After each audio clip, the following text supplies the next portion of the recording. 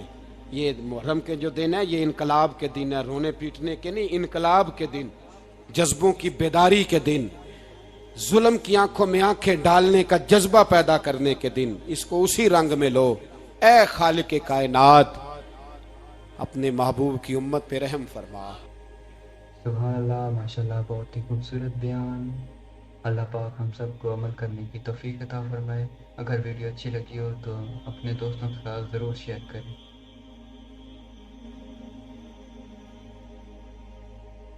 کافر اسی پچ ہو گیا،